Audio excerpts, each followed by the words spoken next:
नमस्कार मित्रों, स्वागत है आपका आपके अपने YouTube चैनल अडानिया एजुकेशन अकेडमी आसिन पर। हम जो है कक्षा 12 के रसायन विज्ञान यानी केमिस्ट्री के बारे में बात कर रहे थे और 2 लेसन अपने हो चुके हैं। मैंने देखिए आपको जो आपका जो पहला अध्याय है सॉलिड स्टेट, उसका जो पहला वीडियो था उसमें भी मैंने बताया था कि इस बार जो आपके जो कोर्स आने वाला है वो कौन सा है, NCERT का कोर्स है ना। और माध्यमिक शिक्षा बोर्ड राजस्थान और NCERT की अगर अपन केमिस्ट्री की बात करें तो उसका लगभग 95% कोर्स जो है सेम है। 95% कोर्स में कोई चेंज नहीं। इसलिए आपने देखा कि कुछ वीडियो जो मैंने पुराने जो मेरे जो रिकॉर्डेड वीडियो थे जो माध्यमिक शिक्षा बोर्ड राजस्थान के लिए जो रिकॉर्ड किए गए थे, क्योंकि उनका पूरा का पूरा जो कोर्स है वो सेम था, इसलिए हमने वही वीडियो आपके NCERT के लिए भी लगाए थे। आज वीडियो रिकॉर्ड करने का मकसद यही है कि इस चैप्टर के अंदर यानी आज जो हम तीसरा जो अध्याय है आपका थर्ड लेसन जो है शुरू करने जा रहे हैं, जिसका नाम है इलेक्ट्रोकेमिस्ट्री, वैद्युत रसायन। ये जो चैप्टर है इसके कुछ टॉपिक जो हैं वो RBSE में नहीं है, इसलिए ये वीडियो अलग से हम रिकॉर्ड कर रहे हैं ताकि वो NCERT के लिए थोड़ा अलग से हो जाएगा।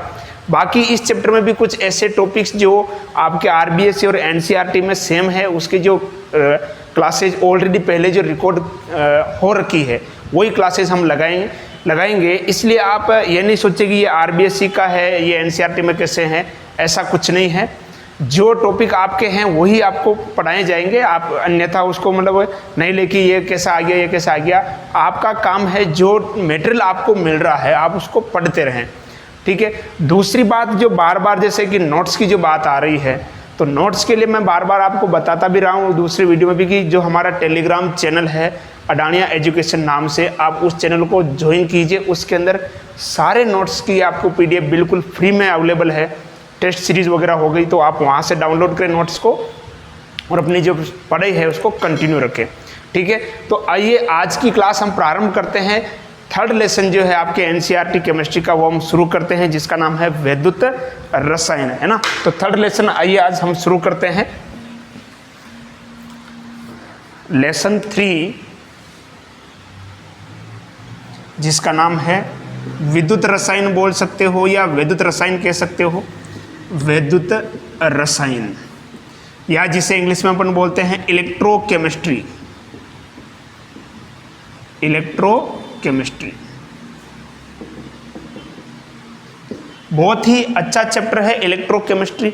देखिएगा, अगर अपन बात करें इलेक्ट्रो का मतलब क्या हो गया विद्युत, और केमिस्ट्री का मतलब क्या हो गया रसायन। यानी इसमें अपन बात करेंगे विद्युत ऊर्जा और रासायनिक ऊर्जा के बारे में बात करेंगे, इनके बीच में क्या संबंध है, इनको एक दूसरे में कैसे परिवर्तित किया जाता है। तो सबसे पहले बात करते हैं कि आखिर वैद्युत रसायन जो ये होता क्या है, इसके अंदर किसका अध्ययन किया जाता है, किसके बारे में पढ़ा जाता है।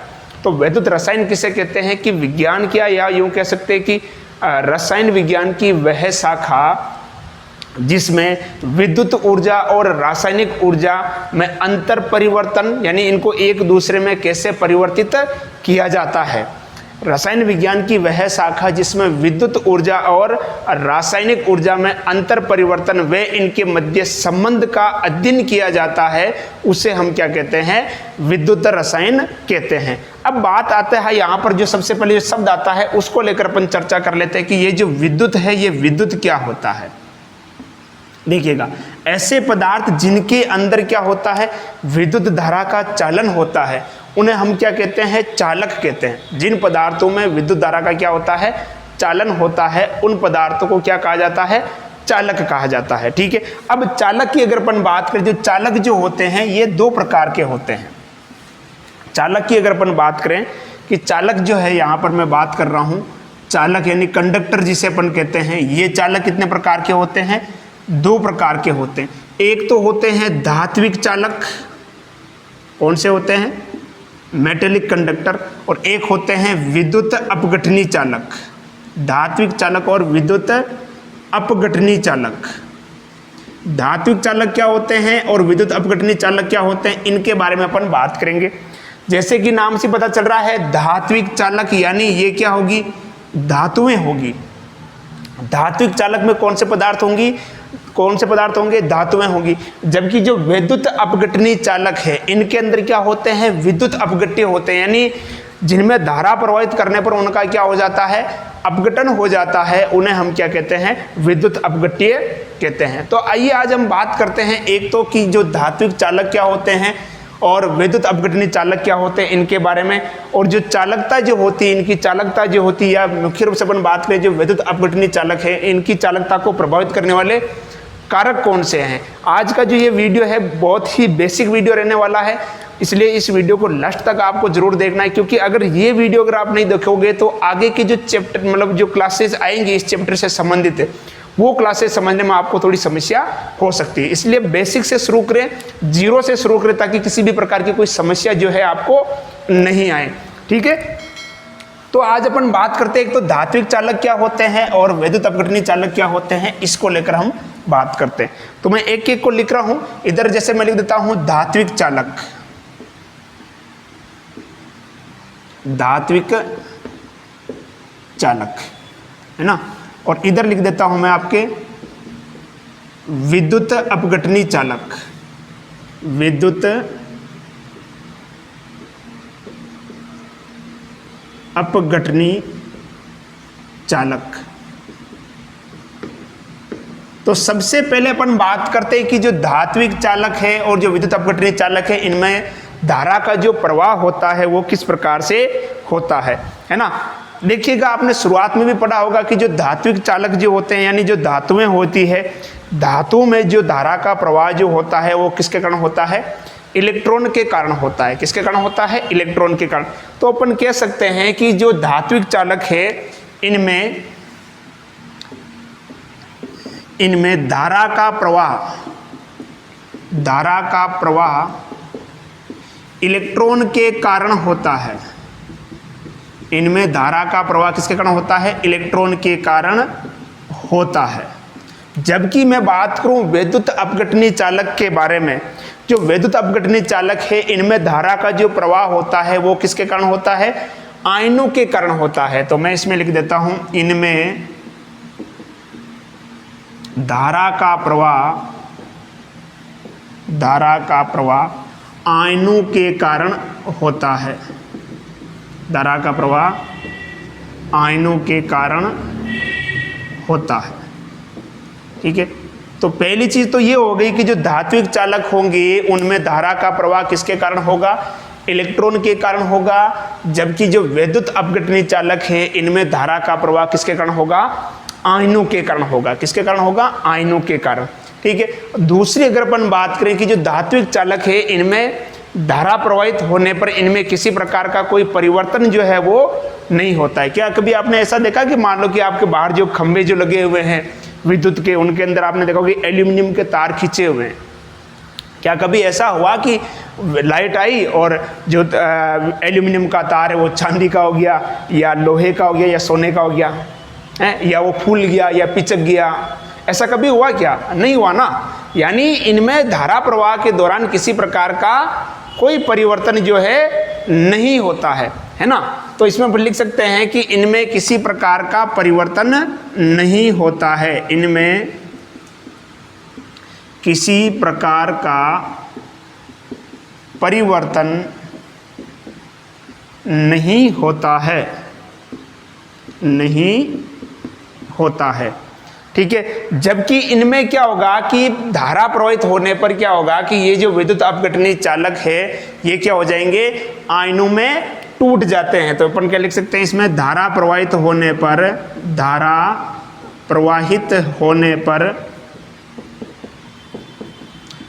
पर ये आयनों में, आयन होते ना धनायन और ऋणायन, ये आयनों में वियोजित हो जाते हैं, या यूं कह सकते हो अपघटित हो जाते हैं या टूट जाते हैं। ये आयनों में वियोजित हो जाते हैं। धारा प्रवाहित करने पर ये आयनों में वियोजित हो जाते हैं। ठीक है, तो धारा प्रवाहित करने पर क्या होगा, ये आयनों में वियोजित हो जाएंगे या आयनों में अपघटित हो जाएंगे। जबकि इसमें क्या होगा, किसी प्रकार का कोई परिवर्तन नहीं होता है। तीसरा जो पॉइंट बात करते हैं अपन की, जो धात्विक चालक होते हैं इनमें किसी प्रकार का कोई प्रवाह नहीं होता है। क्या कभी ऐसा देखा है आपने कि मान लो कि तार के अंदर धारा जा रही, भाई ये देखो ये जा रही है, ये जा रही है, ऐसा दिखता है क्या? कभी नहीं दिखता है ना। तो इनमें किसी प्रकार का कोई प्रवाह नहीं होगा, जबकि इसमें प्रवाह होगा। देखो कैसे, तो इसमें लिख देता हूं, इनमें किसी प्रकार का कोई प्रवाह नहीं होता है, इनमें किसी प्रकार का कोई प्रवाह, यानी केवल धारा बहेगी, इसके अलावा कुछ नहीं बहेगा। तो मैं ऐसे लिख देता हूं, धारा के अतिरिक्त, ऐसे लिख देता ठीक रहेगा, है ना। इसमें या इनमें धारा के अतिरिक्त किसी प्रकार का कोई प्रवाह नहीं होता है, किसी प्रकार का कोई प्रवाह नहीं होता है, ठीक है।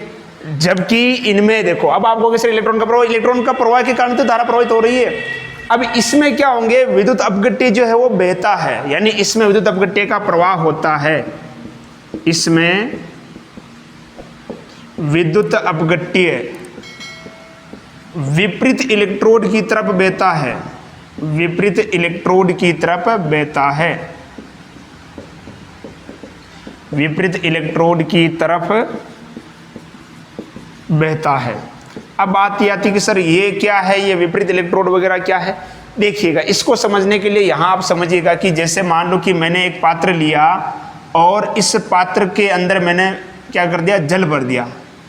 इस पात्र में मैंने क्या भर दिया, जल भर दिया इस तरह से, और मैंने इसके अंदर क्या घोल दिया, sodium chloride NaCl, sodium chloride यानी नमक इसके अंदर घोल दिया। और मैंने इसके अंदर क्या किया, धातु की 2 छड़ें लगा दी इस प्रकार से। क्या लगा दी, 2 छड़ें, एक छड़ी इधर लगा दी, एक छड़ी इधर लगा दी। और छड़ लगाने के बाद क्या होगा, मैंने दोनों इलेक्ट्रोड को क्या किया, एक तार से मैंने क्या कर दिया, जोड़ दिया इस तरह से, ठीक है। अब ये जो सोडियम क्लोराइड है, ये सोडियम क्लोराइड कैसे टूटेगा, Na+ और Cl- में टूटता है, अपने को पता ही है, Na+ और Cl- में।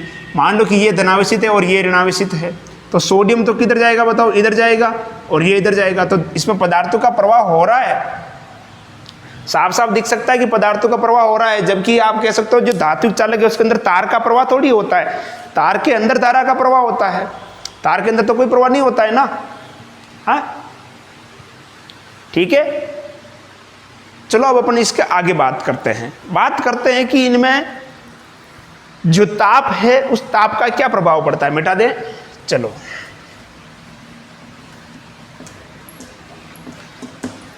क्लासेज जो है उनको आप अगर रेगुलर अटेंड करोगे तो ज़्यादा बेनिफिट मिलेगा। अब बहुत सारे बच्चे, जैसे मान लो कि कल की बात करता हूँ मैं, कि मैंने देखा कि कुछ बच्चे ने जैसे कमेंट किया था, आपका जो पहला जो चैप्टर है सॉलिड स्टेट, उसके ऊपर कमेंट कर रखे थे 2-3-4 की, सर नेक्स्ट वीडियो कब आएगी। तो भैया 2 चैप्टर हो चुके हैं, आप फर्स्ट चैप्टर के लिए कह रहे हो नेक्स्ट वीडियो कब आएगी। फर्स्ट चैप्टर के तो सारे के सारे 10 से 11 वीडियो हमने डाल दिए हैं, सेकंड चैप्टर के भी 10 से 11 वीडियो हमने डाल दिए हैं। तो आप अगर इस प्रकार का कोई कंफ्यूजन आ रहा है, तो ऐसा क्या होता है कि जब आप कोई वीडियो देख रहे हो तो यूट्यूब आपको क्या कोई वीडियो सजेस्ट कर देता है और आप उसको देख लेते हो। तो जब भी आप वीडियो को देख रहे हो तो आप चैनल के अंदर जाओ और चैनल का जो प्लेलिस्ट है उसके अंदर जाओ और उसमें चेक करो पूरा की पूरा के, वहाँ पूरा आपको कंप्लीटली स्टडी मटेरियल हमने डाल रखा है। ठीक है, चलिए आगे अपन बात करते हैं कि जो चालक जो होते हैं ना, जो धात्विक चालक है, ताप बढ़ाने पर क्या होता है, इनमें चालकता घटती है। ताप बढ़ाने पर चालकता घटती है। किनकी, धात्विक चालक की चालकता घटती है। देखिए एक शब्द आपने सुना होगा, प्रतिरोध। ठीक है, प्रतिरोध किसे कहते हैं, जो धारा के बहने का करता है विरोध, उसे कहते हैं प्रतिरोध। ये तो आपने पढ़ रखा है ना, कि जो धारा के बहने का क्या करता है, विरोध करता है, उसे क्या कहते हैं, प्रतिरोध कहते हैं। अब देखो जब ताप बढ़ाएंगे ना, ताप बढ़ाएंगे तो प्रतिरोध बढ़ेगा।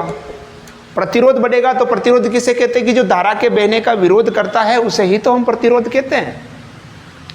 तो ताप बढ़ाने पर प्रतिरोध बढ़ेगा, प्रतिरोध बढ़ेगा तो जाहिर सी बात है कि धारा का जो प्रवाह है वो क्या हो जाएगा, कम हो जाएगा। धारा का प्रवाह कम हो रहा है, यानी अपन कह सकते हैं भी चालकता क्या हो रही है, कम हो रही है। ये बात किसके लिए लागू हो रही है, धात्विक चालक के लिए। ध्यान रखना, आगे जब अपन पढ़ेंगे तो चालकता को प्रभावित करने वाले कारक अलग आएंगे। यहाँ हम धात्विक चालक की बात कर रहे हैं, चालकता की बात नहीं कर रहे हैं, है ना। तो ये थोड़ा कंफ्यूजन थोड़ा दूर रखना आप। अब बात करते हैं विद्युत अपघटनी चालक के बारे में।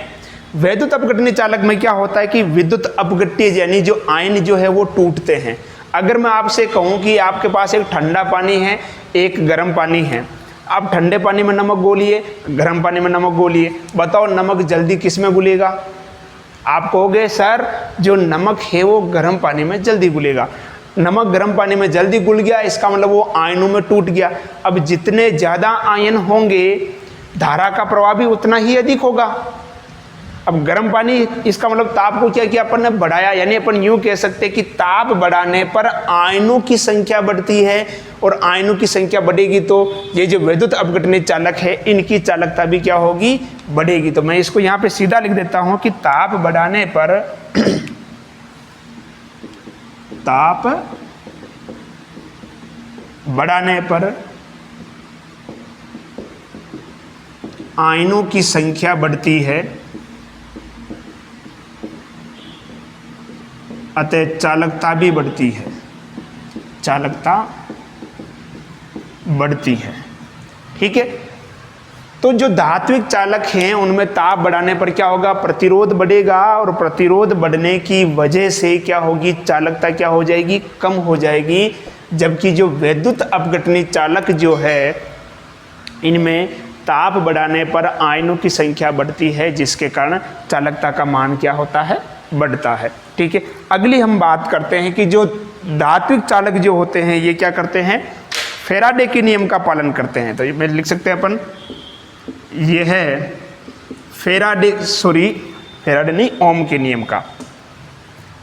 जो धात्विक चालक है ये ओम के नियम का पालन करते हैं। ओम के नियम का पालन करते हैं, ओम के नियम को फॉलो करते हैं। जबकि बात करें विद्युत अपघटनीय चालक के बारे में तो ये क्या करते हैं? ये फैराडे के नियम का पालन करते हैं। फैराडे के नियम का पालन करते हैं। अब बात आती है कि सर ये ओम का नियम, फैराडे के नियम ये क्या होते हैं? तो मैं यही कहूँगा कि नहीं बताऊँगा। क्यों नहीं बताऊँगा? क्योंकि आगे इसी चैप्टर में हमें इनके बारे में डिटेल में पढ़ना है, तो वहाँ हम इसके बारे में विस्तार से चर्चा करेंगे। तो अभी तो केवल आप ध्यान में रख लो कि ओम का नियम क्या है, फैराडे के नियम क्या है। फैराडे के बारे में बात करते थे, कोई बहुत महान साइंटिस्ट थे, बचपन में काफ़ी बदमाश भी थे। एक बार क्या हुआ कि जब ये छोटी क्लास में पढ़ते थे, लगभग चौथी या पाँचवीं क्लास रही होगी, क्लास में पढ़ते थे तो बहुत बदमाश थे। तो क्या हुआ कि टीचर ने इनको क्लास से बाहर निकाल दिया, माइकल फैराडे को। ठीक है। अब मान लेते हैं कि स्कूल की छुट्टी होने वाली थी 12 बजे और इनको 10 बजे क्या किया? क्लास से बाहर निकाल दिया। अब 10 बजे बंदा अगर घर पे जाएगा तो क्या होगा? पिताजी पूछेंगे भाई जल्दी क्यों आया? अब जल्दी क्यों आया तो कहेगा भाई सर ने निकाल दिया। भाई सर ने बाहर क्यों निकाला? भाई तूने कोई ना कोई मस्ती की होगी तभी तो निकाला। तो इन्होंने सोचा कि यार अपन एक काम करते हैं, अपन घर पे नहीं जाते, घर पे जाएंगे तो पिताजी की डांट पड़ेगी। अपन क्या करते हैं, स्कूल के पास में एक जंगल है, जंगल में घूमने चलते हैं। चले गए वहाँ जंगल में घूमने, और वहाँ इन्होंने देखा कि एक पेड़ जो है, पेड़ की जो शाखा है, टहनी है, उसके ऊपर एक घोंसला है और घोंसले में एक चिड़िया बैठी है। तो ये देखने लगे यार वाह यार क्या सीन है, बहुत शानदार लग रहा था इनको। इनके दिमाग में विचार है यार ये चिड़िया ने घर तो बहुत अच्छा बना रखा है, देखे तो सही यार इनके घर में क्या क्या है। ये पेड़ के ऊपर चढ़े और जैसे ही घोंसले के पास पहुंचे चिड़िया घोंसले से उड़ गई। इन्होंने देखा कि उस घोंसले के अंदर अंडे थे, उन अंडों के ऊपर चिड़िया बैठी हुई थी तो वो उड़ गई। ये माइकल फैराडे उस अंडों के ऊपर बैठ गए और अंडे फूट गए। इनके दिमाग में बड़ा विचार आया कि यार ये क्या सिस्टम है कि जब यार चिड़िया अंडे पे बैठती है तो अंडे फूटते नहीं है, और जब मैं अंडे पे बैठा तो अंडे फूट कैसे गए। इन्होंने कहा कि यार कल गुरुजी से बात करेंगे भाई ऐसा क्यों हुआ। अगले दिन पहुंच गए और बिल्कुल आगे जो फर्स्ट बेंच है वहां जाके बैठ गए, बिल्कुल टाई वाई लगा के क्योंकि बंदा आज क्वेश्चन करेगा। और जाके जैसे पूछा कि गुरुजी ने कहा कि किसी के दिमाग में कोई क्वेश्चन है क्या, कल जो टॉपिक पढ़ा था। इन्होंने हाथ खड़ा किया कि सर मेरे दिमाग में क्वेश्चन है। तो गुरुजी ने और इंसल्ट की, देखिए इनके दिमाग में भी क्वेश्चन है, चलो चलो बताओ बताओ क्या पूछना चाहते हो। कि गुरुजी बात ऐसी है कि कल जब आपने मुझे विद्यालय से बाहर निकाल दिया तो मैं जंगल में गया और वहाँ मैंने देखा कि एक चिड़िया जो है वो अंडों के ऊपर बैठी थी। घोंसले में। मैं गया पेड़ के ऊपर चढ़ा और जैसी चिड़िया उड़ गई और मैं अंडों पे बैठा तो अंडे फूट गए। ऐसा क्यों? ऐसा क्यों गुरुजी कि जब चिड़िया अंडे पे बैठती है तो अंडे फूटते नहीं है और जब मैं अंडे पे बैठ गया तो अंडे फूट गए। ऐसा क्यों? अर्जुन ने कहा very good question, come here.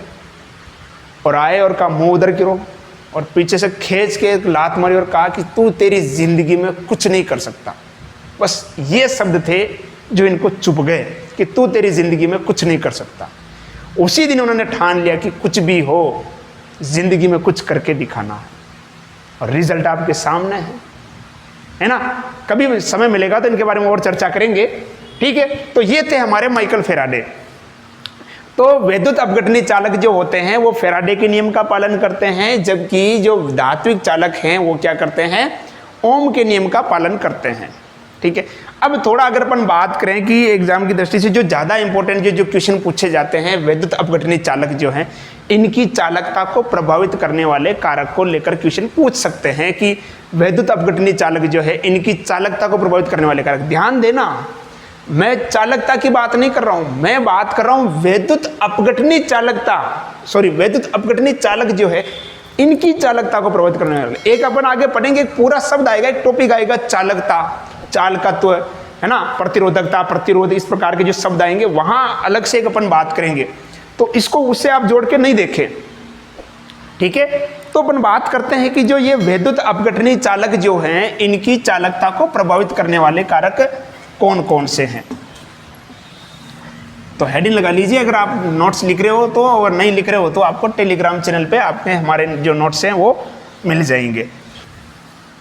चलिए तो बात करते हैं अपन थोड़ा वैद्युत अपघटनी चालकता को प्रभावित करने वाले कारक के बारे में, जिसमें पहला कारक अपन लेते हैं आयनों के मध्य आकर्षण।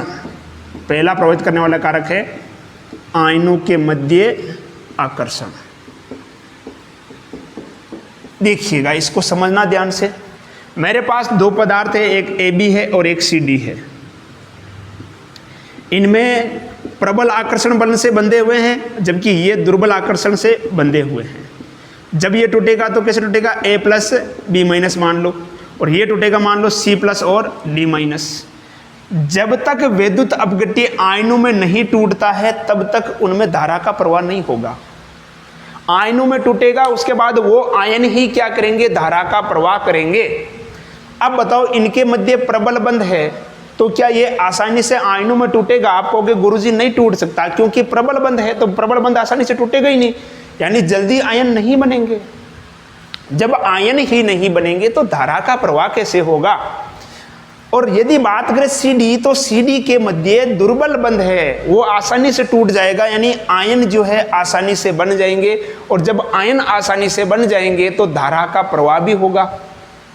तो अपन यूं कह सकते हैं कि यदि आयनों के मध्य प्रबल आकर्षण बंध है या प्रबल आकर्षण बल है तो धारा का प्रवाह कम होगा, और यदि दुर्बल आकर्षण बल है तो धारा का प्रवाह क्या होगा, अधिक होगा, ठीक है। दूसरा अपन बात करते हैं वियोजन ऊर्जा के बारे में। दूसरा प्रभावित करने वाला जो कारक है वो है आपका वियोजन ऊर्जा। वियोजन ऊर्जा समझिएगा ध्यान से। वियोजन ऊर्जा किसे कहते हैं?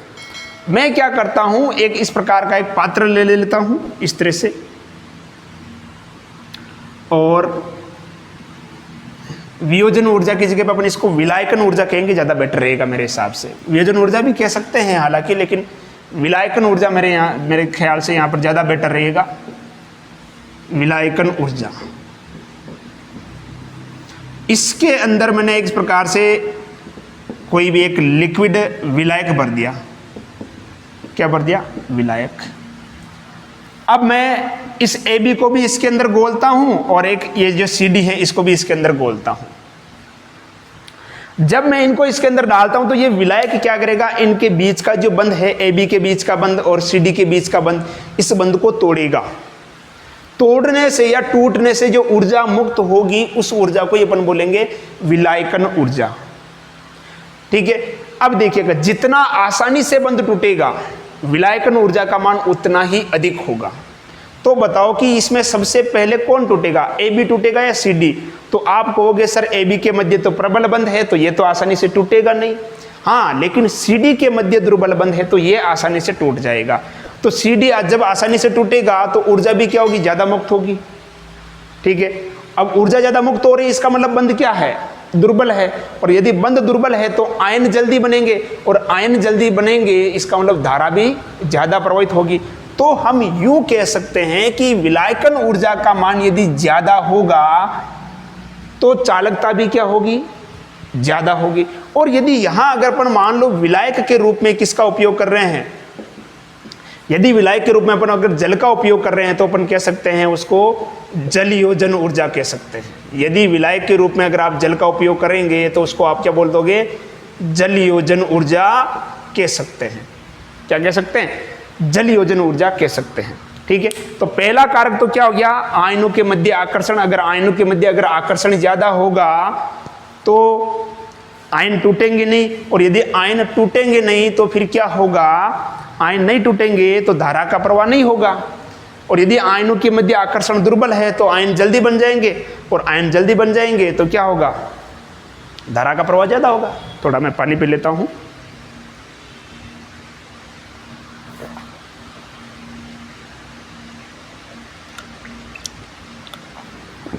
चलिए,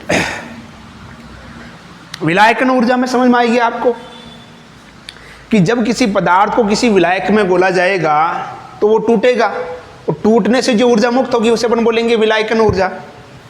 अब इनके मध्य प्रबल बंध है तो ये बंध टूट ही नहीं रहा है तो ऊर्जा कहां से मुक्त होगी, और यहां बंध दुर्बल है तो ये टूटेगा तो ऊर्जा मुक्त होगी। यानी अपन विलायकन ऊर्जा के हिसाब से भी बता सकते हैं कि अगर विलायकन ऊर्जा ज्यादा है इसका मतलब बंध दुर्बल है, और बंध दुर्बल है इसका मतलब आयन जल्दी बनेंगे, और आयन जल्दी बनेंगे तो चालकता बढ़ेगी। ठीक है, चलो तीसरा जो कारक आता है वो आता है आयनों का विलायकीयन। आयनों का विलायकीयन ये क्या होता है, देखिए तीसरा कारक आयनों का विलायकीयन। देखिए ये क्या होता है, इसको समझिएगा ध्यान से। फिर एक वही एग्जांपल लेते हैं अपन कि जैसे मान लो कि मैंने एक पात्र लिया और इसके अंदर मैंने भर दिया कोई भी विलायक भर दिया, मान लेते हैं ये एक मैंने कोई विलायक भर दिया, इसके अंदर मैं घोल रहा हूं सोडियम क्लोराइड NaCl। मैंने इसको इसके अंदर घोला, कैसे टूटेगा,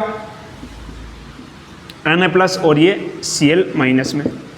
अब क्या होता है कि यदि कोई ऐसा विलायक है जो इसके साथ क्या कर ले, क्रिया कर ले, क्या कर ले, क्रिया कर ले।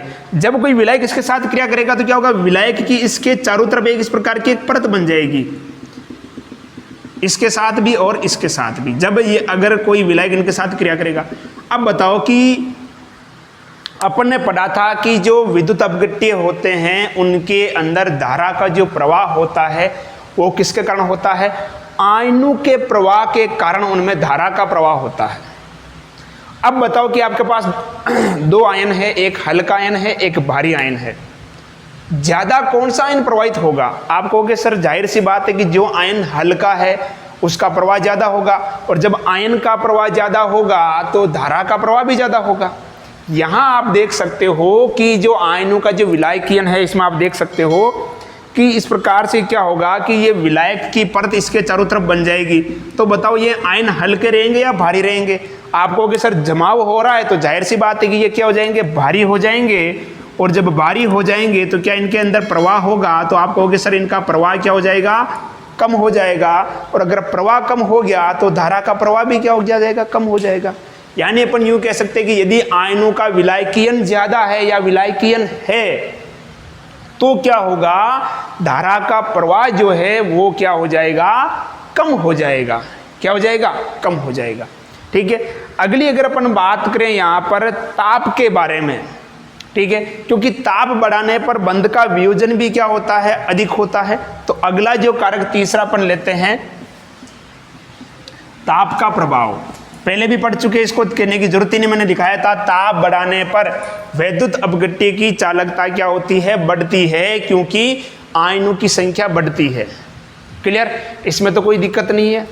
पांचवा जो कारक आता है वो आता है तनुता का प्रभाव। कौन सा, तनुता का प्रभाव। और भी बहुत सारे इफेक्टिव मतलब वो है, लेकिन इतना कोई ज़्यादा डीपली पूछते नहीं। देखिए इसके लिए अपन ले सकते हैं कि दो मैं पात्र लेता हूँ समझने के लिए, आप इसको देखना ध्यान से कि एक पात्र मैंने ले लिया ये ए और दूसरा ले लिया मैंने ये एक पात्र बी, है ना। ये इस तरह से मैंने दो पात्र ले लिए। इसके अंदर भी मैंने 1 लीटर जल भर दिया, इसके अंदर भी मैंने 1 लीटर जल भर दिया, दोनों में 1-1 लीटर जल भरा। इसके अंदर मैंने नमक घोल दिया लगभग 800 ग्राम और इसमें मैंने नमक घोला लगभग 100 ग्राम। ठीक है, अब मुझे बताओ गाढ़ा विलयन कौन सा होगा। आप कहोगे सर 1 लीटर जल में 800 ग्राम नमक है तो ये गाढ़ा हो जाएगा, और इसमें 1 लीटर में 100 ग्राम ही नमक है तो ये क्या हो जाएगा, पतला हो जाएगा। गाढ़े विलयन को हम विज्ञान के अंदर, साइंस के अंदर या केमिस्ट्री के अंदर बोलते हैं सांद्र, और जो पतला विलयन होता है इसको अपन बोलते हैं तनु। क्या बोलते हैं, तनु। अब बताओ नमक ज्यादा किस में घुलेगा, बी में या ए में। आप कहोगे सर 1 लीटर में मात्र 100 ग्राम नमक डालते ही घुल जाएगा, जबकि इसके अंदर 1 लीटर में 800 ग्राम नमक नहीं घुलेगा। तो बताओ आयन ज्यादा किसके अंदर बने। आप कहोगे सर इसमें नमक पूरी तरह से घुल गया है तो आयन ज्यादा बन गए, इसके अंदर कम घुला तो आयन कम बने।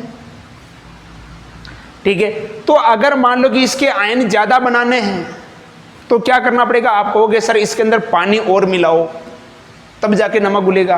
तो फिर मैंने इसके अंदर पानी मिलाना शुरू किया, पानी मिलाना शुरू करूंगा तो बताओ विलयन जो सांद्रता यानी गाढ़ा था धीरे धीरे क्या होगा, पतला होगा, यानी विलयन तनु होगा, यानी अपन कह सकते हैं कि तनुता बढ़ेगी। और तनुता बढ़ेगी तो आयन क्या होंगे, ज्यादा बनेंगे, और आयन ज्यादा बनेंगे तो चालकता क्या होगी, बढ़ेगी। तो सीधी सी भाषा में ये कहा जा सकता है कि तनुता बढ़ाने पर वैद्युत अपघट्य की जो चालकता है वो क्या होती है, बढ़ती है। क्या होती है, बढ़ती है। ठीक है, तो ये हमने बात की जो वैद्युत अपघट्य जो होता है उसकी चालकता को प्रभावित करने वाले कारक कौन कौन से हैं। ठीक है, तो ये एक बेसिक टॉपिक था। अब अपन अपना जो मुख्य जो टॉपिक है जहां से हमने शुरुआत की थी वहां हम आते हैं। चैप्टर का जो नाम था वो था वैद्युत रसायन। क्या था, वैद्युत रसायन, इलेक्ट्रोकेमिस्ट्री, वैद्युत रसायन। यानी यहां पर दो प्रकार की ऊर्जाओं के बारे में बात की जाएगी, एक तो विद्युत ऊर्जा,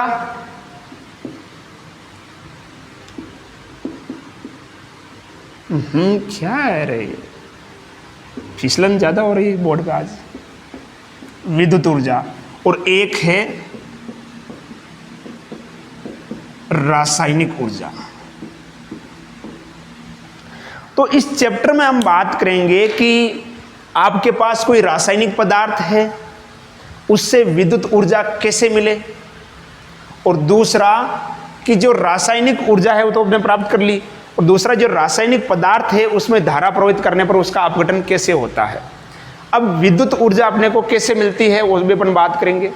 देखिएगा, इस चैप्टर का जो नाम है वो है वैद्युत रसायन। तो मैंने शुरुआत में भी आपको बताया था कि वैद्युत रसायन किसे कहते हैं, कि रसायन विज्ञान की वह शाखा जिसमें विद्युत ऊर्जा और रासायनिक ऊर्जा के अंतर परिवर्तन, यानी इनको एक दूसरे में कैसे परिवर्तित किया जाता है, अंतर परिवर्तन, वे इनके संबंध का अध्ययन किया जाता है, उसे हम क्या कहते हैं, वैद्युत रसायन कहते हैं।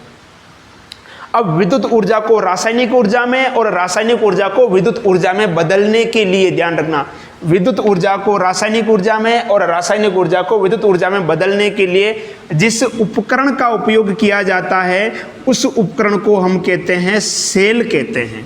क्या कहते हैं, सेल। विद्युत ऊर्जा को रासायनिक ऊर्जा में और रासायनिक ऊर्जा को विद्युत ऊर्जा में बदलने के लिए जिस उपकरण का, जिस युक्ति का उपयोग किया जाता है उस उपकरण को क्या कहते हैं, सेल कहते हैं। तो यहां हम बात करते हैं कि ये सेल क्या होता है, इसको लेकर बात करते। पहले देखिएगा, ये जो सेल जो होते हैं ना, ये दो प्रकार के होते हैं, है ना। एक तो होता है विद्युत रासायनिक सेल। कौन सा होता है, विद्युत रासायनिक सेल। और एक होता है विद्युत अपघटनी सेल। विद्युत